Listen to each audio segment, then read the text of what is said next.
But we're going to turn now to some other breaking news out of Minnesota, where those protests have raged for weeks after the fatal shooting of a woman who was protesting ICE raids there. Now, an FBI... Tonight, the woman seen being pulled from her car. We now hear from her what she says she told ICE agents as they tried to pull her out. And President Trump tonight now threatening to invoke the Insurrection Act, which would allow him to send in the U.S. military. This is breaking at 6. A massive federal takedown in the Mississippi Delta. 20 people indicted in an alleged conspiracy ring, including 2 sheriffs, several police officers, and a former state trooper. The official didn't clear his throat. He didn't soften the words. Minneapolis, St. Paul, 4:12 a.m. 1 shooting, 2 cities, a federal surge. Then he dropped the numbers like evidence. 7 precinct blocks locked down, 38 squad cars damaged, 2 armories on standby, ICE convoys rerouted under DHS protection, and one name, Renee Good, already burning through phones, feeds, and street corners like a match in dry grass. But here's the part nobody said out loud. This wasn't just unrest. This wasn't just politics. And it wasn't just an ICE operation. Because behind the outrage, behind the barricades, behind the noise, analysts spotted a pattern. A pattern that didn't look like protest. It looked like control. And that control pointed to 2 forces moving at the same time. The first was loud, visible, furious, human. The second was quiet, federal, and cartel-grade. Because in the FBI's Minneapolis office, a senior analyst whispered a question that made the room go still. What if the riots aren't the main event? What if they're the cover? What if someone planned the surge, down to the blocks, the timing, the redeployments, so the Twin Cities would look one way, while something else moved the other way? Stay with this. Because the clip you saw online isn't the part that matters. The part that matters is what happened 1 minute after. And what it unlocked. At 4:12 a.m., the east side of St. Paul was cold enough to hurt. The air snapped when you breathed. Streetlights wore halos of frost. Snow squeaked under boots. A traffic stop. A sedan with dead tags. A driver who wouldn't answer. A sudden reach. One shot cracked the silence apart. Renee Good dropped onto the asphalt. For a second, even the street seemed to freeze. Then the sound came back. Shouts. Footsteps. A phone camera breathing hard, recording everything. Within minutes, the video hit the feeds. Within 10 minutes, it found the algorithm. Within 20, it wasn't a clip. It was a fuse. At 4:41 a.m., Minneapolis began to shift. Not like a city waking up. Like a city bracing. Traffic thinned. Porch lights blinked on. Curtains moved. People felt the pressure before they understood it. At 4:53 a.m., the first crowd formed near a commercial strip where the sidewalks were stained with salt and old winter grime. It started small. A few voices. A few signs. A few cops holding a thin line with tired faces. Then something changed. A bottle hit pavement. A window popped. A chant turned into a roar. The line became an insult. And the city stopped being a city. It became a signal. By 5:07 a.m., the first squad car window shattered. By 5:14 a.m., a dumpster burned. By 5:19 a.m., someone spray-painted one word across a boarded storefront in white, clean strokes. Surge. It looked like rage. But inside a fluorescent federal office, a DEA intelligence specialist stared at the photo and felt her stomach drop. Because surge wasn't street slang in her world. It was a term she'd seen in intercepted cartel chatter for months. Not about drugs. About distraction. A surge in noise. A surge in anger. A surge in redeployment. A surge in blind spots. And for the CJNG cartel, where logistics mattered more than bullets, blind spots were worth millions. The public narrative said, civil unrest. Federal realities started saying something darker. The unrest was being shaped. At 6:02 a.m., the governor's office issued its first statement. Governor Graham N. Caldwell, fictional, polished, steady, appeared on television with the calm tone of a man who knew the script. He called for peace. He promised transparency. Then he said a line that wasn't meant for voters. We will assist federal partners with an accelerated operational posture. Accelerated. Operational. Posture. That language wasn't public. It was operational. And at 6:18 a.m., the first ICE convoy reroute order hit a state emergency channel ICE didn't normally use. It diverted transport vehicles away from the planned corridor and into industrial pockets, places with fewer cameras and more shadows. At 6:24 a.m., a Minneapolis police captain, fictional, decorated, trusted, pushed an internal bulletin. Patrol grids shifted away from the riverfront. At 6:29 a.m., 2 state trooper units were pulled off an I-94 way station for crowd control staging. At 6:35 a.m., unmarked box trucks rolled through the gap. No lights. No stops. No questions. To the crowd, the night belonged to grief. To the governor, it belonged to management. To CJ&G, it belonged to movement. Because CJ&G doesn't need your streets. It needs your corridors. And that morning, Minnesota's corridors opened like a throat. At 7:11 a.m., the first real crack formed, not in glass, but in the story. An FBI cyber tech flagged an anomaly buried inside state emergency communications.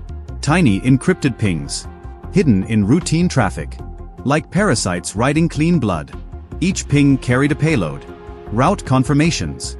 Timestamps. A simple yes/no acknowledgement. They weren't from federal servers. They weren't from dispatch. They weren't from city networks. They were from a private relay node camouflaged behind legitimate infrastructure.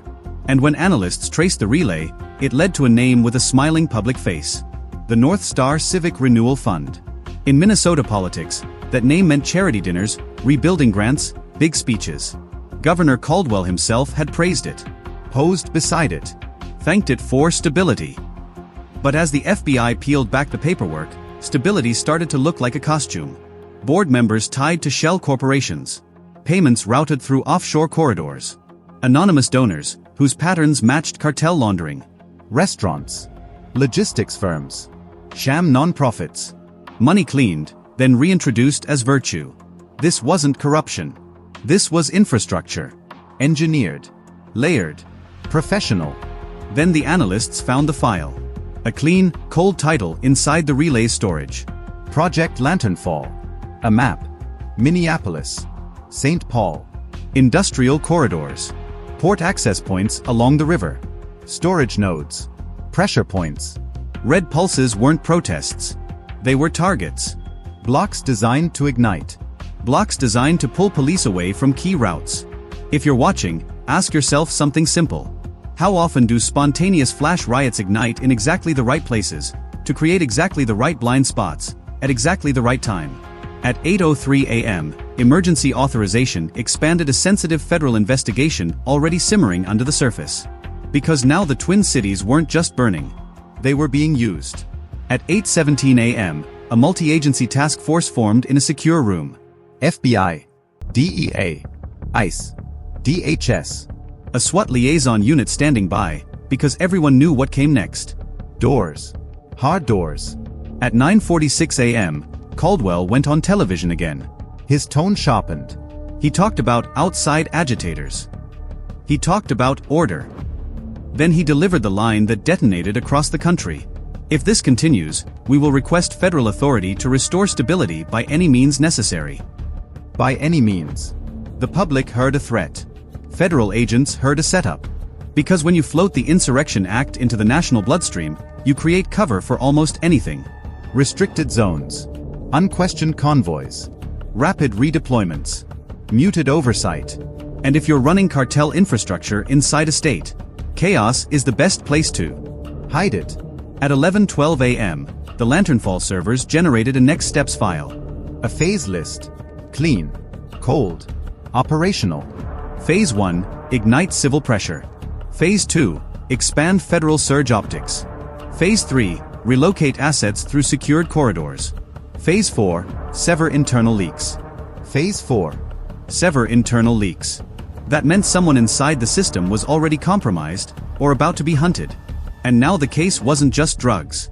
It was survival.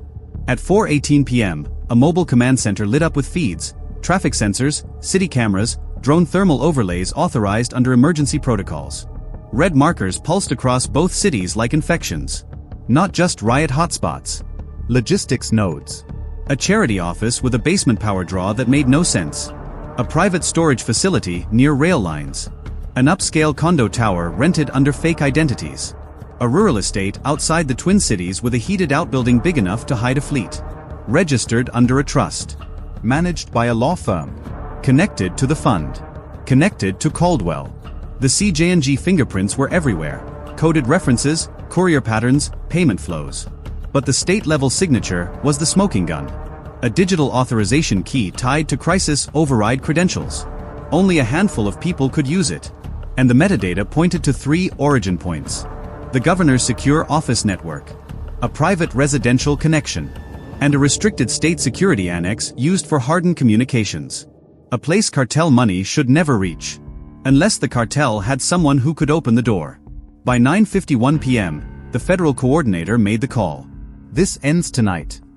At 2:41 a.m., the eradication began. 1,000 federal agents staged across jurisdictions. Dozens of SWAT teams stacked in silence. Armored units idling with headlights cut.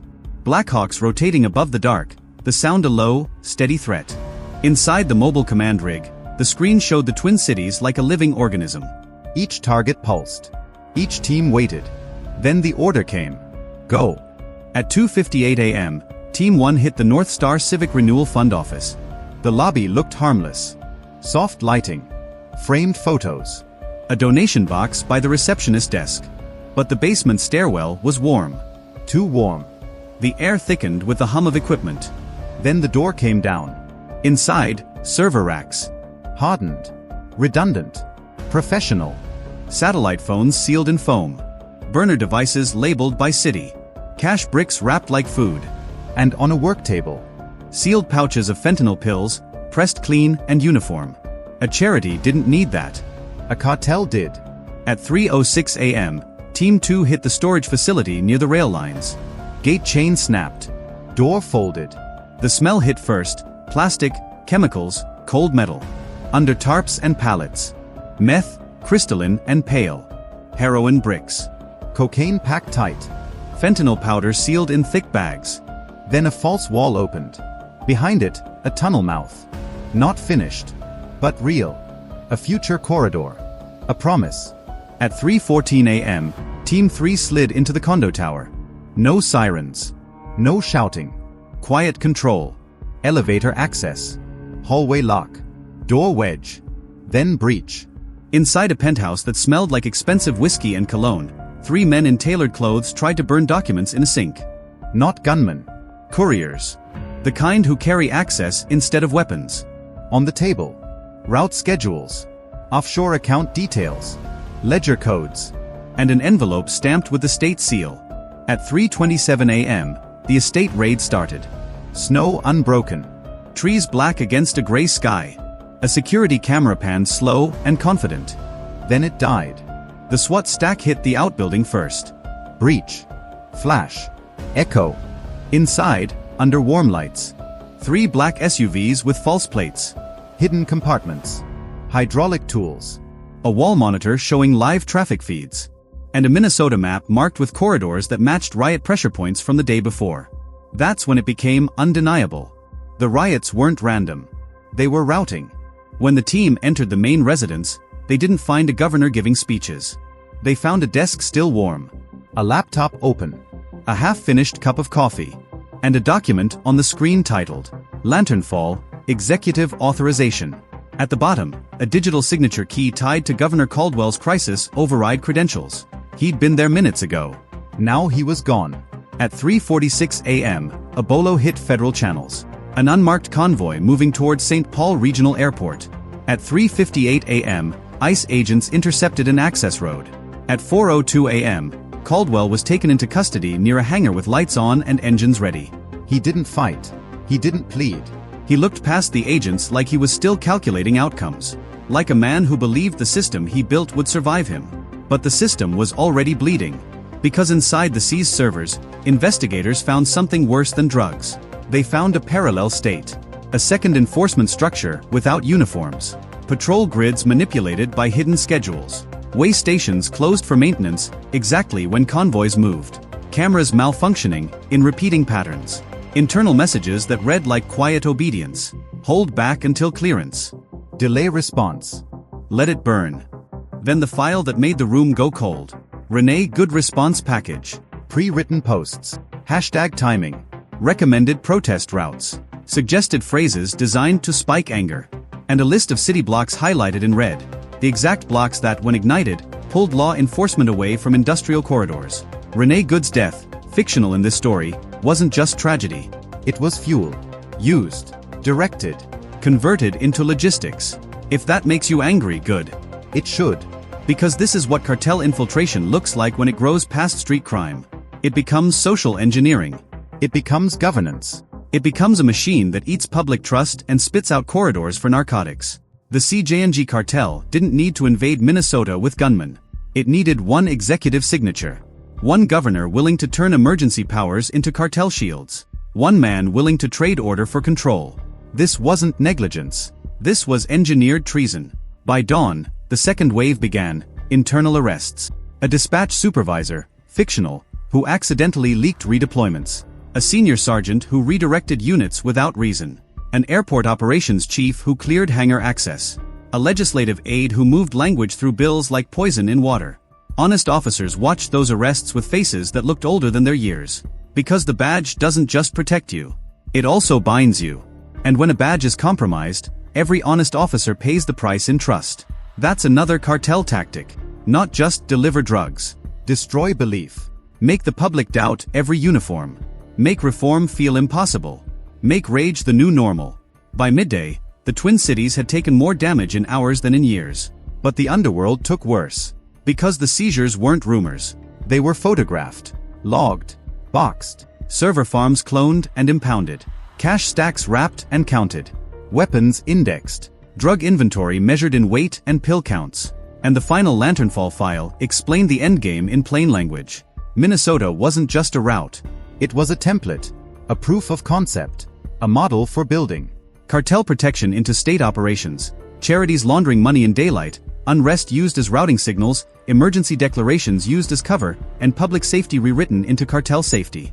The last line on the screen sat there like a threat. Stability is the mask. Control is the product. So here's the moral. Power doesn't always arrive with violence. Sometimes it arrives with calm speeches and clean suits. Sometimes it hides behind nonprofits and grant programs. Sometimes it rides inside emergency authority and calls itself protection. And sometimes, if nobody is watching, it builds an empire while you're staring at the fire it lit for you. Because a cartel doesn't just traffic fentanyl. It traffics in distraction. It traffics in silence. It traffics in the belief that your system can't be touched. If you're still watching, tap like so more people see this warning. Comment expose if you want the next chapter. And ask yourself one question before you scroll away. When chaos looks spontaneous, who benefits from the blind spot?